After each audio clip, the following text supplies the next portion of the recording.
Hello students. आज की class में हम पढ़ने वाले हैं एनबीएफसीज क्या होती हैं। बेसिकली एनबीएफसीज जो होती है इसका नाम हम बैंकिंग सेक्टर में बहुत ज्यादा सुनते हैं, लेकिन यहाँ पर कुछ एक डिफरेंस होता है जो हमें समझने की जरूरत है।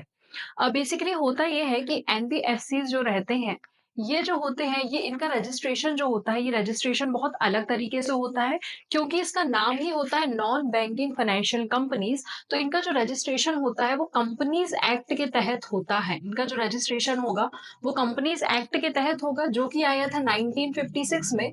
अभी 2013 में इसका लेटेस्ट वर्जन आया था। वहीं अगर मैं बैंक्स की बात करूंगी, तो एनबीएफसी जो होते हैं वो बैंक से बहुत डिफरेंट होती हैं। अगर मैं बात करूं बैंक्स की, तो बैंक्स हमने इसके पहले भी बैंक्स के अगर हम टाइप की बात करेंगे, तो जो आरबीआई का एक शेड्यूल होता है उसके तहत बैंक्स रजिस्टर होते हैं, ठीक है ना। तो बहुत बार कुछ बैंक्स जो होंगे वो आरबीआई के तहत रजिस्टर्ड होंगे, कुछ बैंक बैंकिंग रेगुलेशन एक्ट 1949 के तहत रजिस्टर्ड होंगे। तो बैंक जो होते हैं वो आपको सारी बैंकिंग फैसिलिटीज प्रोवाइड करते हैं। अब बैंकिंग फैसिलिटीज कौन सी होंगी कि आप वहां जाके अपना पैसा जमा कर सकते हो, डिपॉजिट कर सकते हो, आप किसी समय पे वो पैसा निकाल सकते हो, है ना। आप और कुछ समय बाद कुछ एक फिक्स टेन्योर होता है। यहाँ पे भी हम डिपॉजिट की अगर हम बैंक में बात करेंगे तो वो भी हम दो तरह से करते हैं, ये भी आपको पता होगा। एक डिपॉजिट जो होता है वो होता है हमारा डिमांड डिपॉजिट, और एक होता है हमारा हम बोल सकते हैं इसको फिक्स डिपॉजिट, या फिर हम इसको बोलते हैं टाइम डिपॉजिट, फिक्स्ड या टाइम डिपॉजिट। तो डिमांड डिपॉजिट क्या होगा, हमने पैसा जमा किया है और हमें पता है कि कुछ समय बाद हमें इस पैसे की जरूरत पड़ने वाली है। तो वो जब हमें डिमांड जनरेट होगी तब हम उससे डिपॉजिट करने वाले हैं, तो that is called demand deposit. और अदर देन दैट यहाँ पर एक फिक्स डिपॉजिट भी होता है, हम एक फिक्स्ड टेन्योर के लिए अपना अमाउंट वहां पर रखते हैं कि इतना अमाउंट हमने रख दिया और इतने समय बाद ये मैच्योर होगा तब हम इसको वापस ले लेंगे। एफडीज जो हमने सुनी है, तो वो हमारे जो होते हैं वो फिक्स डिपॉजिट्स में आ जाते हैं। तो जब ये दो चीजें जो होती हैं, ये बैंकिंग रेगुलेशन के तहत होता है, और ये जो चीजें होती हैं ये बैंकिंग एक्टिविटीज कहलाती हैं। लेकिन वही जो एनबीएफसी होता है ये बैंक नहीं है, इसमें लिखा हुआ है नॉन बैंकिंग फाइनेंशियल कंपनीज। तो नॉन बैंकिंग से फाइनेंशियल कौन सी चीजें रिलेट करती हैं। फॉर एग्जाम्पल, आप लोन लेना चाहते हैं, आप लोन्स ले सकते हैं। लोन्स एडवांसेस जो होते हैं, ये सारी चीजें कहाँ से आप ले सकते हैं, एनबीएफसी से ले सकते हैं, ठीक है। तो वही अगर मैं यहाँ पर कुछ बेसिक डिफरेंस की बात करूं कि बैंक जो होते हैं और हमारे जो एनबीएफसी होते हैं, उनमें बेसिक डिफरेंस क्या हो सकता है आपके अकॉर्डिंग अगर हम बात करें, तो सबसे पहले वही आ जाएगा किस रेगुलेशन के तहत होते हैं। तो ये मैंने अभी आपको बताया है, बैंकिंग रेगुलेशन एक्ट के तहत होते हैं। बैंकिंग रेगुलेशन एक्ट 1949 के तहत बैंक्स जो होते हैं वो रजिस्टर्ड होते हैं। वहीं लेकिन अगर मैं एनबीएफसी की बात करूं तो ये किसके तहत होती है, कंपनीज एक्ट, जैसा कि मैंने यहाँ पर भी लिखा हुआ है 1956, और अभी करंट का है 2013। इसके अंतर्गत ये रजिस्टर्ड होते हैं, मतलब इनके रजिस्ट्रेशन की प्रोसेस भी सेम है। अब हमने अभी पढ़ा है बैंक जो होते हैं वो डीडी दे सकते हैं, वो आपको एफडी दे सकते हैं, डिमांड डिपॉजिट, फिक्स डिपॉजिट ये जनरेट कर सकते हैं। आप यहाँ पर पैसे जमा कर सकते हो, निकाल सकते हो। बट एनबीएफसी में इस तरह की चीज डिमांड डिपॉजिट और फिक्स डिपॉजिट जैसे टर्म्स नहीं होते हैं। बट यहाँ पर कुछ एक्सेप्शंस हैं, वो हमें पता होना चाहिए कि जब हम एनबीएफसी को कभी ना कभी डिवाइड करने की कोशिश करेंगे, तो कुछ एनबीएफसी ऐसी होती हैं जो कुछ बैंकिंग की चीजें भी परफॉर्म करती हैं, लेकिन केवल डिपॉजिट की चीजें ही परफॉर्म करती हैं। वो इसमें भी यहाँ पर हम एक तरह की होती है जो डिपॉजिट एनबीएफसी कहलाती है, और एक नॉन डिपॉजिट एनबीएफसी कहलाती है। ये कुछ एक्सेप्शंस है ना, ये इन एनबीएफसी के नाम हम याद भी कर लेंगे तो चलेगा। कुछ एक है जिनके नाम अगर आप याद कर लेंगे कि जहां पर हम डिपॉजिट भी कर सकते हैं, कुछ एक्सेप्शंस हैं, लेकिन फिर भी मोटा मोटा अगर मैं बोलूं तो डिमांड डिपॉजिट और फिक्स डिपॉजिट यहाँ पर परफॉर्म नहीं कर सकते आप, ठीक है। अब वही बात है कि ये जो होता है क्रेडिट जनरेट करके नहीं देगा, सॉरी, ये क्रेडिट जनरेट करेगा। हमने बैंक में पैसा जमा किया है, कुछ समय के बाद हमारी क्रेडिट रेटिंग जो होती है वो हमारे बैंक में ही इकट्ठी होगी ना, कि भाई ये अपने अकाउंट में हर समय पे इतना पैसा इकट्ठा करके रखते हैं और उस पे हमको एक इंटरेस्ट मिलता है। तो यहाँ पर आपका एक क्रेडिबिलिटी बढ़ जाती है, यहाँ पर आपकी क्रेडिट जनरेट होता है, लेकिन यहाँ पर आपका क्रेडिट जनरेट नहीं होता है। यूजुअली जो बड़ी-बड़ी कंपनीज़ होती हैं, वो एनबीएफसी से लोन लेना प्रेफ़र करती हैं, क्योंकि उनको बहुत लॉन्ग टर्म के लिए किसी लोन की रिक्वायरमेंट होती है। डेवलपमेंट पर्पज़ हो सकता है, इंफ्रास्ट्रक्चर पर्पज़ हो सकता है, कुछ भी हो सकता है, आर-एन-डी पर्पज़, तो उसके लिए वो एनबीएफसी से लोन लेना के काम करती हैं। ठीक है। अब यहाँ पर आपको याद रखना चाहिए,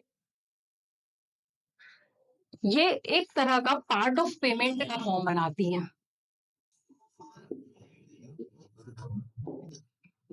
और यहाँ पर पार्ट ऑफ पेमेंट कुछ नहीं होता है। अब मैं ऐसा क्यों बोल रही हूँ, देखिए पार्ट ऑफ पेमेंट बनाती है क्यों? अब देखिए, पैसा आ भी रहा है, जा भी रहा है। अब बैंक किस तरह से काम करते हैं आप भी जानते हैं। एक इंटरमीडियरी की तरह काम करेगा कि जिसके पास पैसा बहुत ज़्यादा है उससे लेगा, जिसके पास पैसा कम है उसको पैसा देगा। तो एक फ्लो बना हुआ है मनी का। लेकिन यहाँ पर इनको खुद के ही पैसे लगाने पड़ते हैं, जिसको भी लोन देना है ये खुद ही पैसे लगा रहे हैं यहाँ पर। इसलिए एनबीएफसी जो होता है ये पार्ट ऑफ पेमेंट क्रिएट नहीं करती हैं। हालाँकि इन्होंने जो भी लोन दिया है उसपे बाय द टाइम जो इंटरेस्ट के साथ जो भी व्यक्ति लोन चुकाएगा तो पैसा इकट्ठा होने लगता है, बट इनिशियल स्टेज पे इनको ही यहाँ पर पैसा अपना लगाने की आवश्यकता पड़ती है। तो ये बेसिक डिफरेंस हो जाता है एनबीएफसीज में और बैंक्स में। अब एक चीज और याद रखना है आपको, जब भी जो डिपॉजिटर होता है, जो बैंक में पैसे डिपॉजिट करता है, वो डीआईसीजीसी के पास जाता है।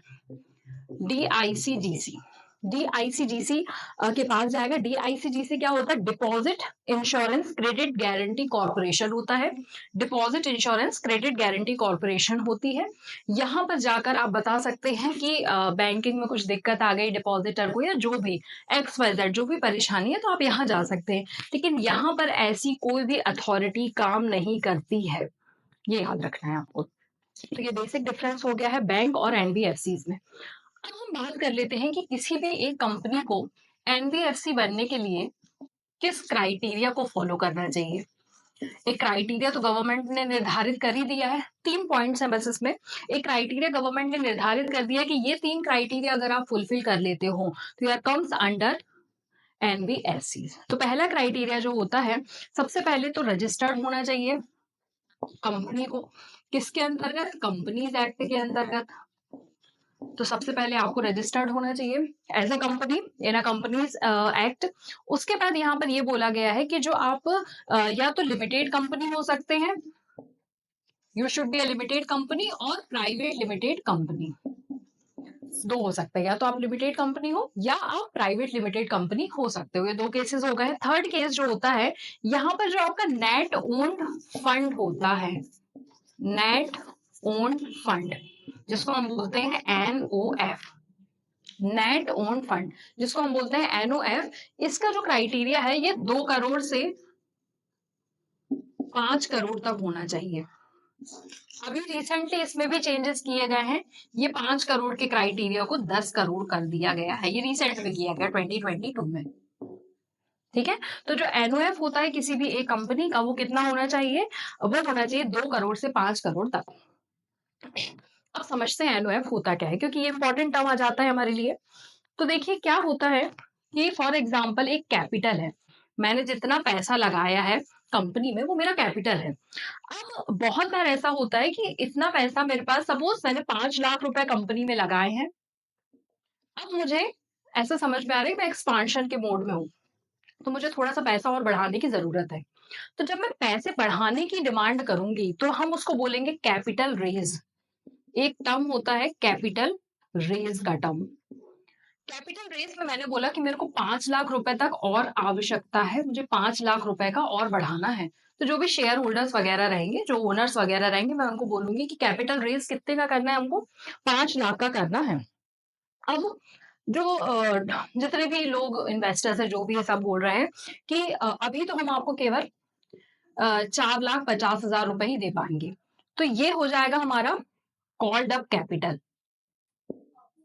कि मोटे मोटे की अगर मैं बात करूं तो कितना कैपिटल हम अभी इकट्ठा कर लेंगे, तो कितना तक हो सकता है। आप एकदम से 5 लाख मत बढ़ाओ, 4,50,000 बढ़ाओ, एकदम 5 लाख मत बढ़ाओ भी। तो ये हो गया हमारा कॉल्ड अप कैपिटल।